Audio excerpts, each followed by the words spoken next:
querido León, 40 años de democracia y a cuidarla, siempre, a días, a horas, a horas de renovar democracia. Querido prócer, Daniel Divinsky. Gracias. Esa afirmación corre por cuenta de quien la formula, como dicen los abogados. Tal cual. Bueno, don Daniel Divinsky, ¿por qué y para qué la democracia, Daniel? Creo que no haría falta definirla si no viviéramos días en los cuales se ha sido puesta en peligro nuevamente por elementos que creíamos ya superados después de tantos años de lo que costó recuperar la democracia. Winston Churchill, y odio tener que citar a un político inglés y además conservador, dijo: la democracia es el peor sistema que existe, salvo todos los demás.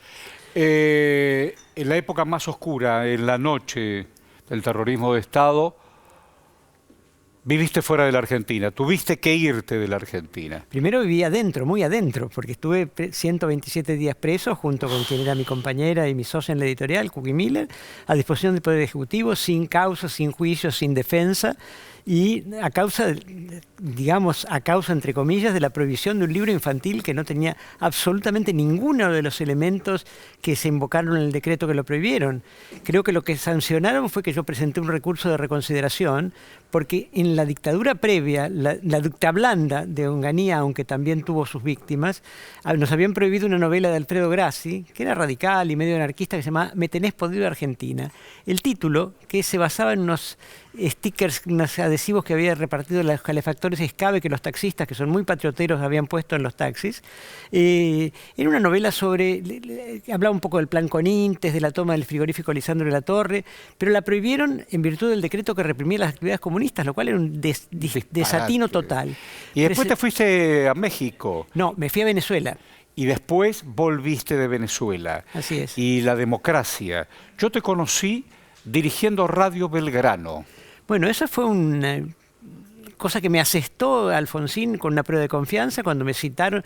Yo había trabajado en la campaña desde que volví a la Argentina, pero no muchos meses, como parte de un grupo de independientes, gente progresista que apoyaba la candidatura de Alfonsín en la coyuntura del momento. Y entonces me citaron una convocatoria después de las elecciones. Dije, bueno, me ofrecerán Eudeva y más o menos con una editorial podría manejarme. Y entonces me ofrecieron la radio.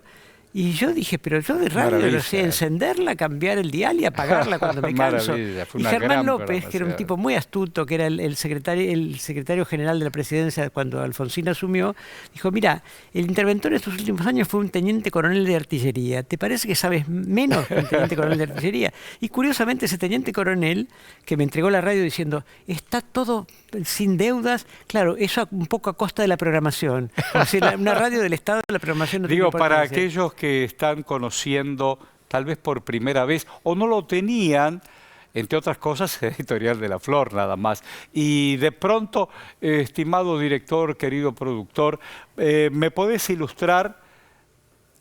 Ahí está. Y tenemos a Walsh, y tenemos a Fontana Rosa, y tenemos a Quino. Y ese universo de Editorial La Flor, todos sos vos. Todos queridos amigos, porque creo que se dio el caso de que los editores no fuéramos contradictores de nuestros autores y que protegiéramos sus intereses y sus obras con una vocación realmente muy firme.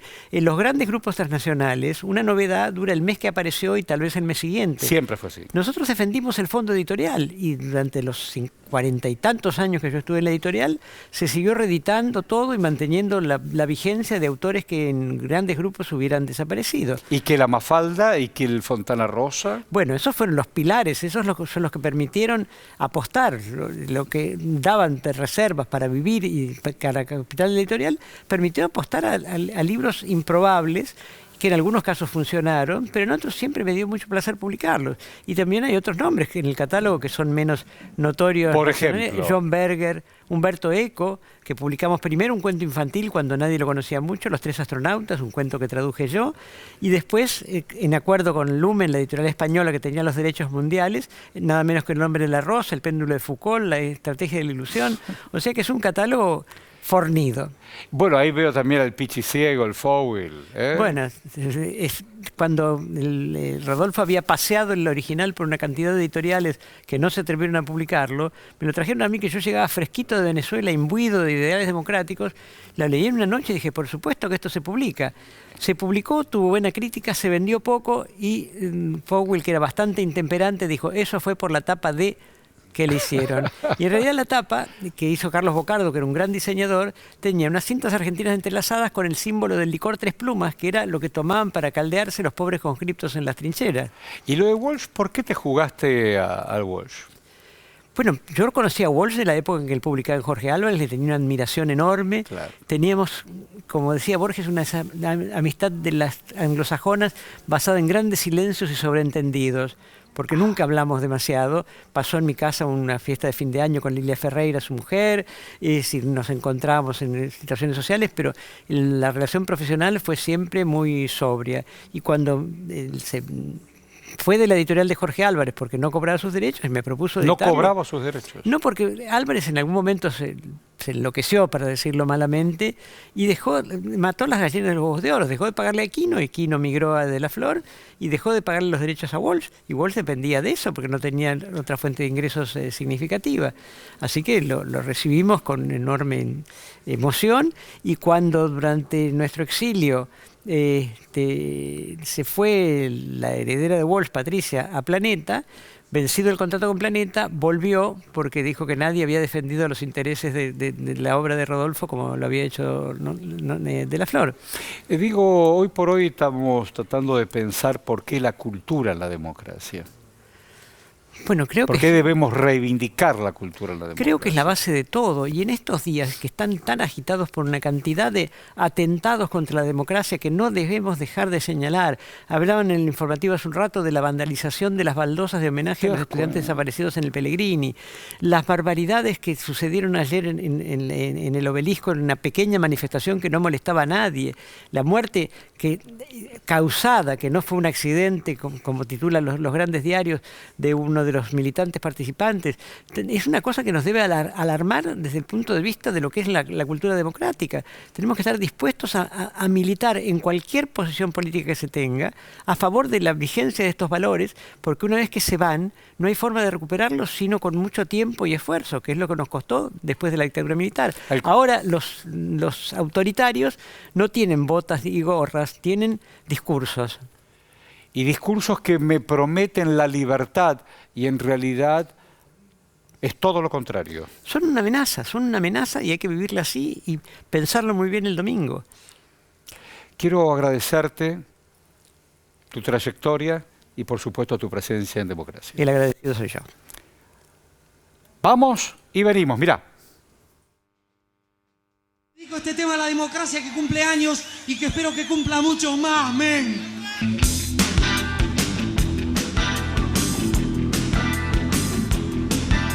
Yo despierto de la sobre el brazo al fin.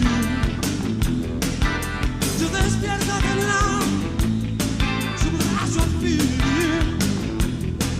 Así verás, buen y dulce que es tener. Correte, videla. Correte, videla. Correte, videla. Correte, videla. Por aquí, por acá, la música te va a matar.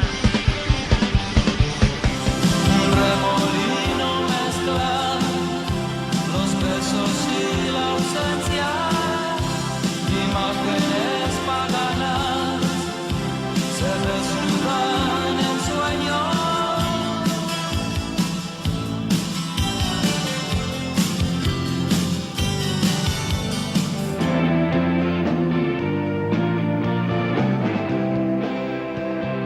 Uno ve la revolución es desde que te levantás hasta que te dormís, hay que todos los días luchar por distintas causas, por los derechos humanos, por todas las causas que están plenas de virtudes.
Maravilloso, maravilloso.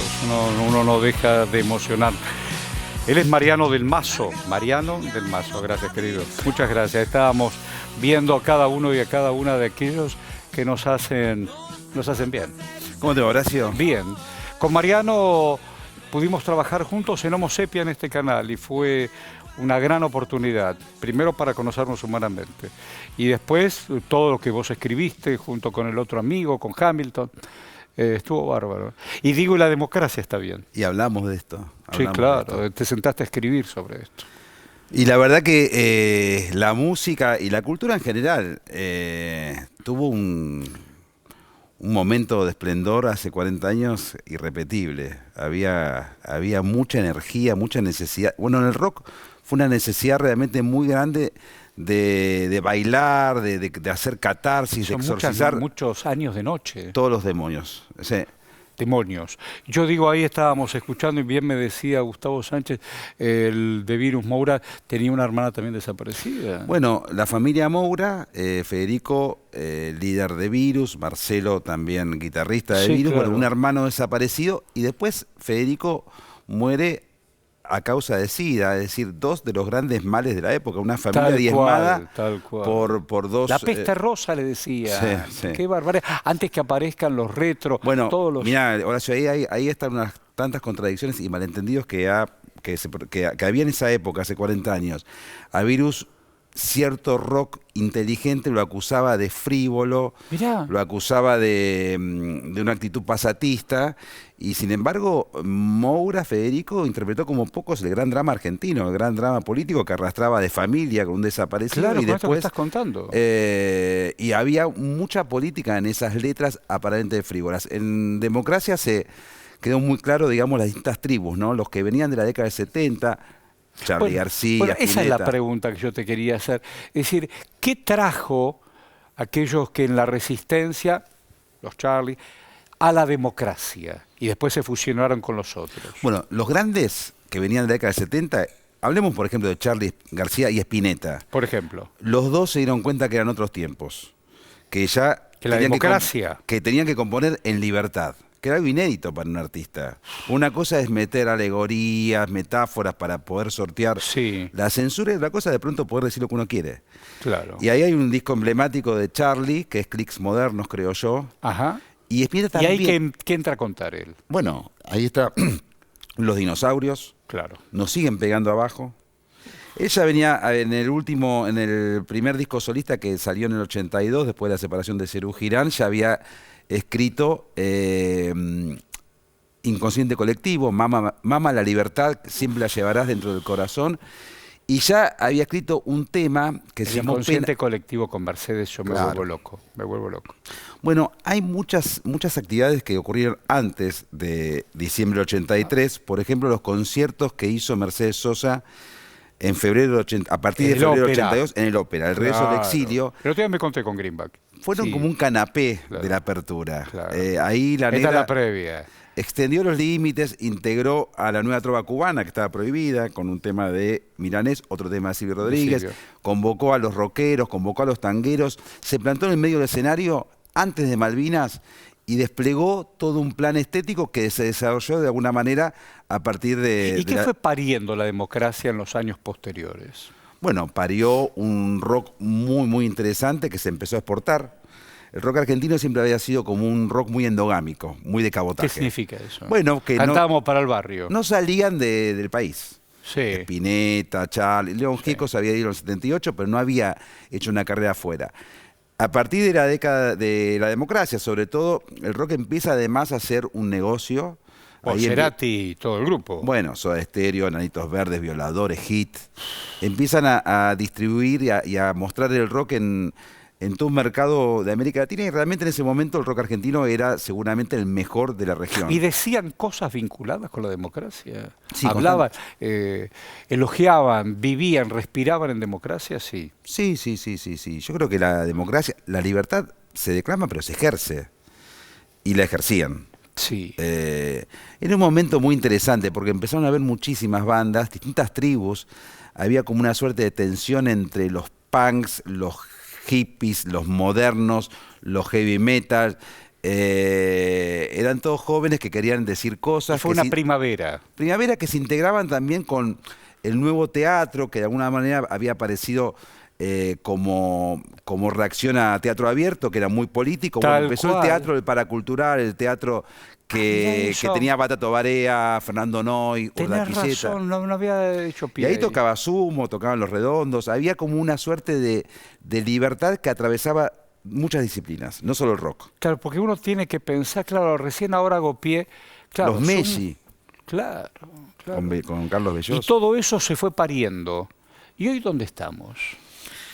Bueno, hoy estamos ya por suerte con 4 décadas de democracia transitadas.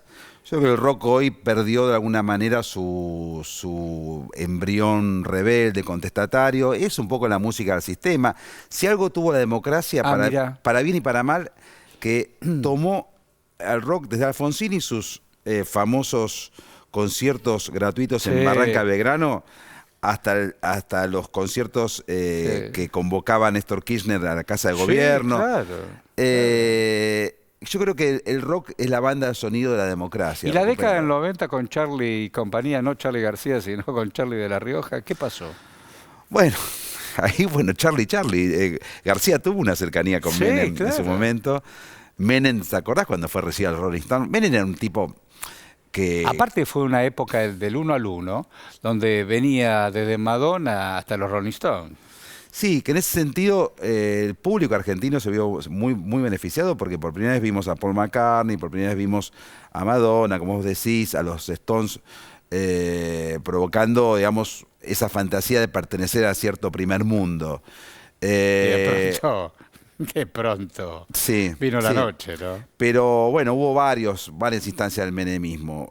Sobre el final, mira qué interesante, Horacio, el menemismo de algún modo también fue el germen, o sea, su política que hizo que hubiera muchísima juventud desocupada, La mitad de la provocó Argentina. de alguna manera lo que se llamó rock barrial. El rock barrial eran contame chicos, qué es eso, contame eran qué chicos es y eso. chicas del conurbano, sobre todo de los arrabales, Sí, claro. para decirlo en términos tangueros, Sí. que de pronto estaban desocupados y hacían rock con lo que tenían, con una guitarrita. Y ahí hay grandes temas, no sé, pienso Homero de Viejas Locas, que describen como pocos lo que fue el menemismo en términos de la miseria que provocó después de Esa fiesta del 1 a 1. ese globo del 1 a 1. Ahí también ocurrió con el cine. El nuevo cine argentino, el de Pisa Birra Faso, también es una suerte de consecuencia del menemismo. O sea, todo como el realismo italiano, digamos. La crisis provoca arte. ¿Y hoy estamos en ningún lado? No. No, hoy tenemos un cambio de paradigma serio con lo que se llaman las nuevas músicas urbanas, que es el trap, el rap, el En toda América Latina. Sí, pero Argentina es un centro muy importante. Muy importante. Sí, con Duki, con Woz, con Trueno. El rock está un poquito desacomodado en ese sentido porque irrumpieron estos chicos que también, Cuentan realidades. como fue el rock en su momento, hay distintos tipos de artistas. Hay artistas de clase media, otros que vienen de las zonas bajas. Sí. Bueno, que al rockero y a la gente de nuestra edad nos cuesta un poco comprenderlo, pero están diciendo cosas. O sea, están hablando. Totalmente. Y en todo caso, si lo que se escucha... Están hablando. Sí. Ah, no, eso es impactante. No, es una música de texto. O sea, es todo hablado. Vos escuchás cualquier tema de la cultura trap o rap y son y te cuentan. Y sí. Te cuentan sus realidades. Y hay muchos estilos, hay muchas variantes y es algo que irrumpió con mucha fuerza y que se está desarrollando ahora en tiempo real. Ahora es eso. Sí. De hecho, los viejos rockeros de algún modo se pegan. Calamaro está con los traperos, Andrés Ciro Los Piojos hace algunas cosas. Hay Víctor Heredia grabó con Trueno. Y el hijo de Víctor Heredia es productor de músicos de trap. Cambio de paradigma total. El rock envejeció, Horacio. El rock hoy es tango. El rock es tango con otro ritmo. Cuando dijiste tango, el rock tango, me acordé de la foto de Fito con Pugliese. El rock de alguna manera ya tiene su historia, son 50 años de historia, 60 rato. si querés, y ya tiene sus mártires, su filosofía, y ya es parte, digamos, uno escucha cualquier tema del Flaco Spinetta, la década del 70, y uno lo escucha como antes escuchaban nuestros padres el tango. Hablan de una ciudad que ya no existe, hablan de una manera de hablar que ya no existe. ¿Y cómo encuentro yo la libertad? ¿En qué sentido? Y si yo quiero hacer pie en esa música para yo poder ser libre. ¿En la música de rock? Por ejemplo, Bueno, el rock parte de una idea de libertad, es decir, ser rockero significa justamente tensar los límites, ir más allá. en el mundo ser pasa lo mismo, digo, contestatarios. El mundo en toda pasa- la América pasa lo mismo. Sí, de alguna manera sí. Digo, sí. hoy una fiesta electrónica, más allá de los compases, me libera de otra cosa. Pasa que el rock es una cultura, ya no es una música. Es una cultura. Y dentro de la cultura, como también fue la cultura del tango, y como también es la cultura de las nuevas músicas urbanas, y dentro de una cultura hay muchas variantes. Yo creo que sí, el rock hoy está en una meseta en la cual no sorprende a nadie, de alguna manera puede haber muy buenos discos, pero hoy creo que es el momento. Hay que ver hasta dónde llega de esto que decimos las nuevas músicas urbanas, hasta dónde va, digamos, pasa en todo el mundo. Está Rosalía en España, está Zetangana en España, aquí hay muchísimos. Son músicos que vienen del rap y del trap y de otros ritmos, pero que se meten en la cuestión rockera y también las tradiciones. Vos fíjate que tanto Woz, cuando se amplía Yupanqui o lo convoca Ricardo Claro, Mollo, tal cual. o Trueno, que también hace temas que hablan de la argentinidad. Tal En los cual. conciertos de los músicos de las culturas urbanas se canta en contra de los ingleses. O sea, hay un sentido de pertenencia muy fuerte.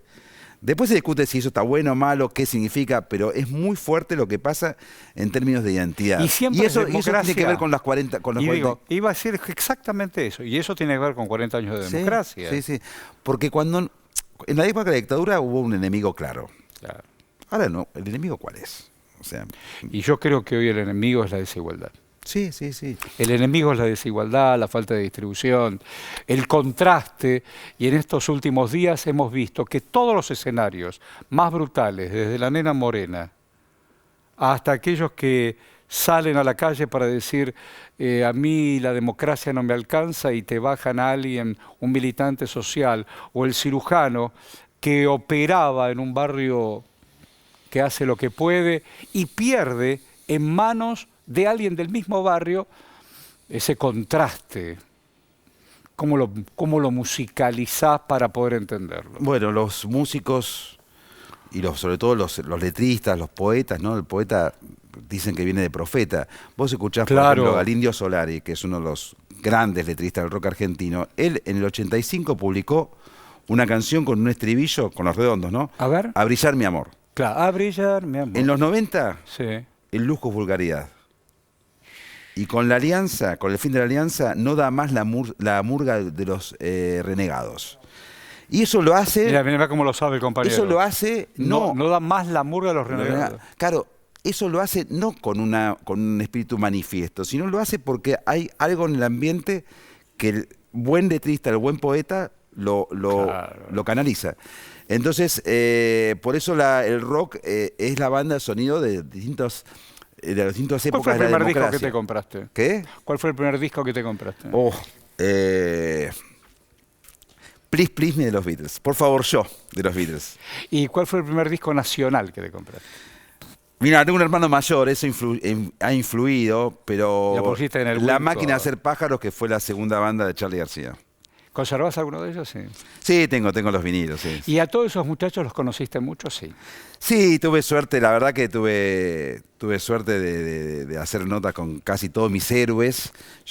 Uno disimula, vos te pasará lo mismo. Totalmente. Uno disimula y dice, bueno, estamos haciendo una entrevista de igual a igual, pero uno sabe Es que un cholulo patológico. en el fondo dice, yo me crié con este tipo. Claro, y cuando vos los ves y dices, uy, yo recién estuvimos juntos. Con Divisky. Y dije, ¿te das cuenta? Yo veía la foto de quién mató a Rosendo y yo decía, yo leí este libro por La Flor. ¿Cómo? Y leíste Mafalda por este señor y todo Fontana Rosa. todo Fontana Rosa. Y fueron porque él liquidaba bien como editorial y además vendía más. Bueno, ahí me contaba la señora de Divisky digo, para vincularlo con el rock, yo le decía, pero a Walsh no lo editó Jorge Álvarez. Sí, Claro, y de Jorge Vicky, nunca le liquidó. pero Jorge Álvarez después fue uno de los grandes productores del rock argentino, del primer rock ¿Te argentino. das cuenta? Vos las vueltas. Bueno, te digo un montón de gracias. Si usted me permite, querido productor Idire, nos vamos con el himno. Estamos a horas de no solo de elegir, de reivindicar una vez más la democracia. Allá vamos. Gracias, Mariano. Gracias. Vale. Gracias.